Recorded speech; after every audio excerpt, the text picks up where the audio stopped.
Suelen, a palavra está com você.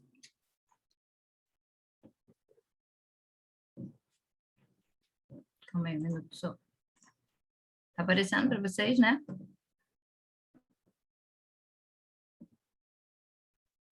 Tá bom. Meu TI tá aqui do meu lado, gente. Aí ele tá me ajudando, entendeu? Isso aqui é obra de arte dele. Mais uma vez, bom dia para todos. Como a Simone falou, né? Nosso grupo de atuação extrajudicial vai falar hoje sobre autocuratela e autonomia da vontade. Nós escolhemos esse tema por ser um tema pouco abordado, né? E para a gente iniciar a explanação do tema, eu passo a palavra para a Cris, que vai começar a apresentação. Olá, pessoal, bom dia. Bom, nem teve influência de Cristina sobre o tema, né, Su? Eu já tenho falado sobre isso há algum tempo, até exatamente pelo que a Suelen falou, por ser um tema ainda pouco falado. A gente pensa muito em instrumentos pós-vida, mas não pensa em instrumentos para utilização ainda em vida, e essa possibilidade da autocuratela me chamou a atenção, porque foi um livro, acredito que a maioria de vocês tenha, né? Esse livro aqui, de Contratos, Família e Sucessões, foi um livro que eu adquiri ainda no início da pandemia, e me chamou muita atenção, exatamente porque é uma área que eu gosto muito de atuar, na prevenção e na atuação do direito das famílias extrajudicialmente, e a autocuratela chama a atenção exatamente por ser algo que nós podemos dispor, teoricamente, ainda em vida. Então, nós procuramos fazer para tornar a coisa mais dinâmica, exatamente para o assunto não ser tão abordado, tem muito pouco conteúdo sobre o tema, até já temos alguma jurisprudência, porque a gente fez uma pesquisa com base também em jurisprudências, e a gente resolveu separar assim, o grupo, fazer por perguntas, que eu acho que torna a coisa mais dinâmica e objetiva. Então, a gente começa, né, falando sobre o que é a autocuratela. Bom, a autocuratela é um documento preventivo, né, que tem a intenção, feito por pessoa lúcida e capaz, que tem a intenção de determinar, né, procedimentos tanto patrimoniais como existenciais, caso, e somente nesse caso, se ela vier a se tornar incapaz. Então, é uma projeção. Hoje, eu, Cristina, estou lúcida, capaz, mas eu, infelizmente, isso é uma realidade, eu, infelizmente, tenho questões de doenças neurodegenerativas na família, né, ou autoimunes. E, então, eu posso muito bem definir hoje quem eu quero que administre a minha parte patrimonial, quem eu quero que administre a minha questão existencial, os cuidados médicos, eu posso fazer essa definição. Então, basicamente, a autocuratela é isso, é uma determinação do sujeito lúcido e capaz para que seja colocada em prática somente se ele vier a se tornar incapaz em algum momento da vida dele. Então, se eu morrer por um acidente, ele não vai ser utilizado. E aí, a segunda pergunta é como é que pode ser feita, né, essa autocuratela? E aí, embora ela não tenha uma determinação, né, não tenha uma previsão legal, a gente usa mais ou menos a base do que tem do testamento. Então, ela pode ser feita por instrumento público ou particular. Inclusive, a gente tem até um modelo de escritura, e há pouco tempo a gente compartilhou até com o Ricardo Duboc exatamente sobre esse tema. E o que se sugere, tendo em vista, né, que ainda é um documento pouco falado, pouco conhecido, e que não há uma previsão legal, é que se tome o mínimo de cuidado para que ele, no momento da apresentação, não venha a ser questionado por uma invalidade, possivelmente. Então, o que se sugere é que tenham duas testemunhas, né, presentes ao ato, e que seja apresentado um atestado médico de lucidez, tal qual o testamento. A diferença é que o testamento ele é colocado, aplicado pós-vida, e a autocuratela seria uma aplicação caso haja a incapacidade do sujeito, né, do declarante. E agora eu passo a palavra para a Mariana. Bom dia a todos. Estou muito feliz, porque essa é a minha primeira apresentação aqui com vocês na AVA, né? Depois da Cris ter, né, ser uma pessoa muito, muito desenvolta, né? Então, agora eu vou tentar ser só um pouquinho você, tá, Cris? Então, o que acontece? Quais são os benefícios da autocuratela, né?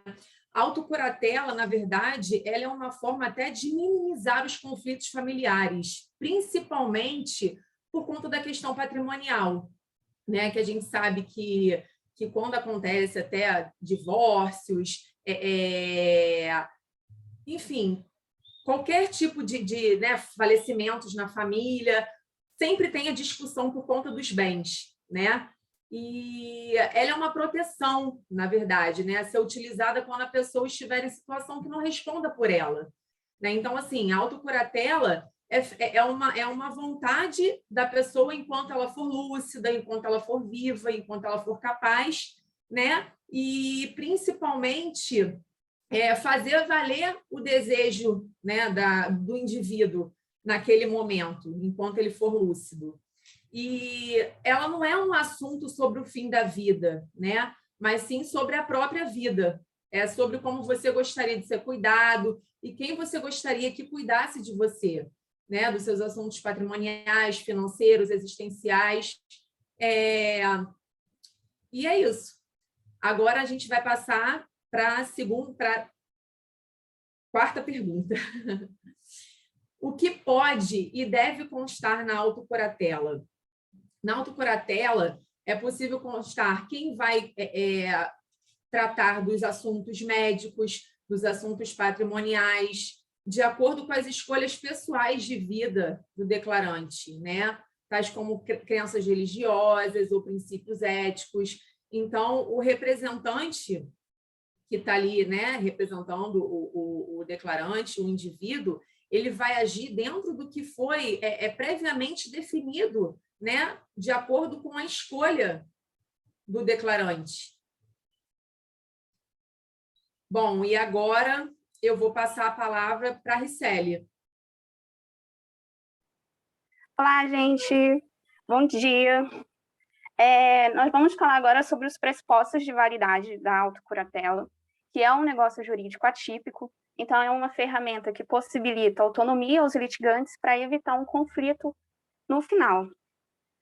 Para a gente verificar a validade da autocuratela, a Thaís Câmara, num artigo que ela escreveu no IBDFAN, ela sugere a aplicação da teoria da escada pontiana, que é do Pontes de Miranda, aonde você tem que verificar a existência, a validade e a eficácia desse negócio. E a existência seria o quê? Parte capaz, a vontade, tem que ter o consentimento de quem está propondo o documento, o objeto e a forma, que no caso, como a Cris falou, acompanhar a mesma forma do testamento, né? Um documento público ou particular para ter validade. A validade é o agente capaz, o consentimento também, objeto lícito, possível, determinado ou determinável, e a forma prescrita ou não em lei. A eficácia desse documento é a partir do momento que se consta a incapacidade e ela é decretada judicialmente. E quando que esse documento ele pode ser apresentado? No momento que identificou a incapacidade ou que ela foi constatada. E essa incapacidade ela pode ser permanente ou temporária. E finalizando, vou passar a palavra para a Sueli.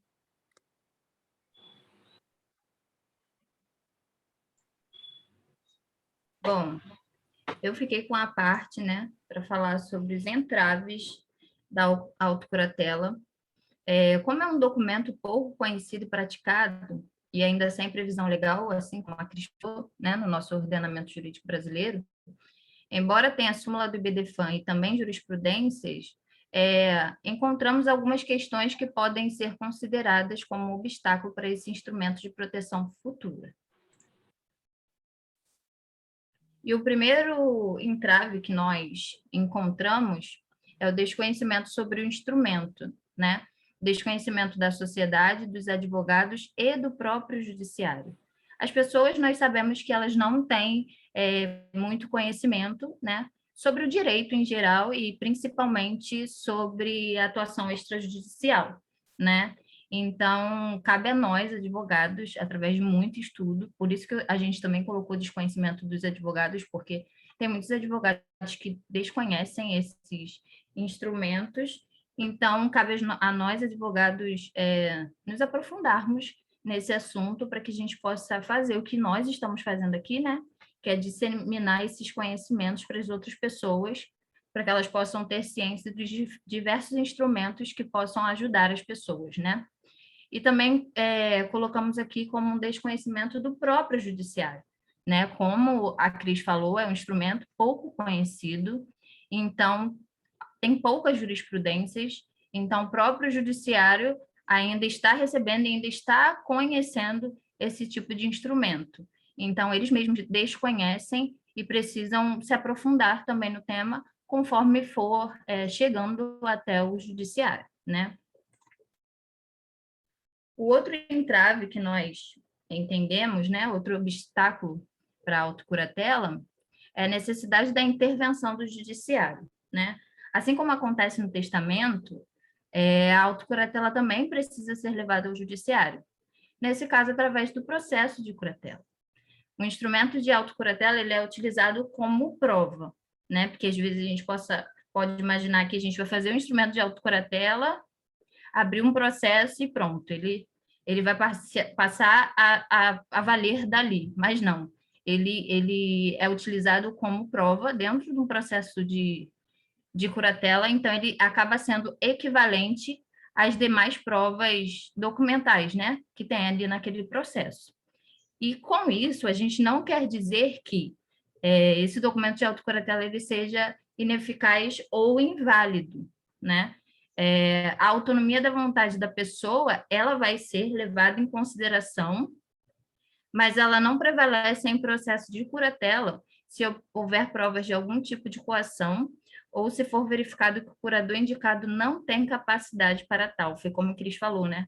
Que a gente precisa, na hora de fazer o documento, se atentar a esses detalhes, porque uma pessoa pode ser coagida a fazer aquele documento, ou ela já pode estar em um quadro talvez um pouco avançado, mas que ainda tem um pouco de lucidez, e aí acaba fazendo aquele documento pressionada, então esse documento será levado ao judiciário para isso, né? Necessitando da intervenção do judiciário para que possa ter essa confrontação, né? O que, ao nosso ver, em alguns casos, é importante ter essa confrontação, né? Porque pode ter, como eu disse, né?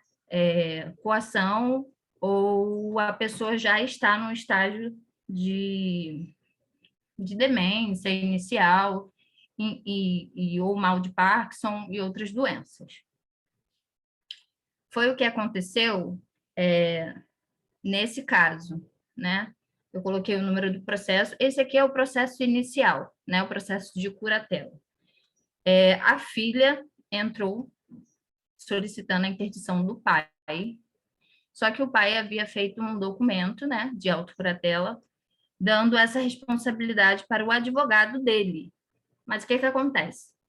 Nesse processo, havia muito conflito, né, entre a filha e o advogado do pai dessa requerente, e o juiz entendeu, eu vou até abrir aqui para ler para vocês, calma aí, que está em outra tela. Um minuto só.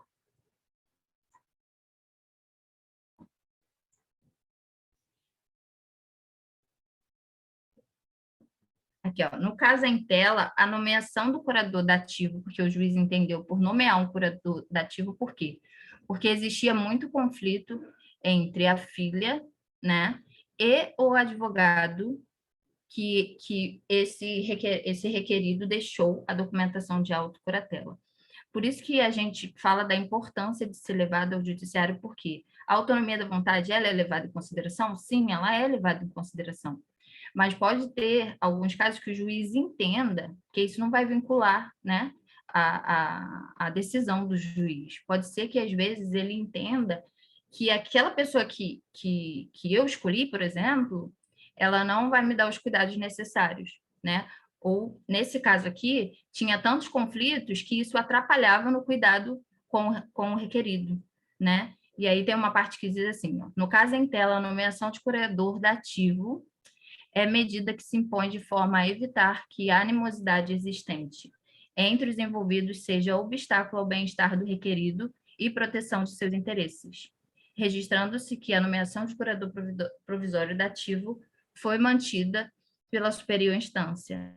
Ou seja, né, aqui o que o juiz se preocupou foi com o bem-estar do requerido, né, da pessoa que estava com enfermidade. Nesse caso, ele tinha mal de Parkinson, né? Tem, na verdade.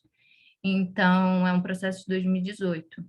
Então, apesar dele ter escolhido uma pessoa, quando há esses tipos de conflito, é necessária a intervenção do judiciário. Às vezes não vai precisar ser levado, sim, sempre, mas às vezes não tem esses conflitos, não tem esses problemas e a autonomia da vontade da pessoa, ela prevalece nesse caso. E aí, esse caso aqui que eu trouxe, ele tem recurso do advogado, que havia sido escolhido por meio de documentos de autocuratela para ser o curador. Mas aí eles mantiveram, né, a decisão, e aí, ó, colocaram assim, no caso em tela, a nomeação de curador dativo é medida que se impõe, de forma a evitar que a animosidade existente entre os envolvidos seja obstáculo ao bem-estar do requerido. Ou seja, também pensaram no bem-estar dessa pessoa que estava naquele momento em uma situação difícil da vida, né? Então, concluindo e reforçando alguns pontos. Nós entendemos, através do nosso estudo, que o judiciário vem recebendo com bons olhos o termo de autocuratela, pelo fato desse documento prestigiar a autonomia da pessoa no momento que ela possui de discernimento.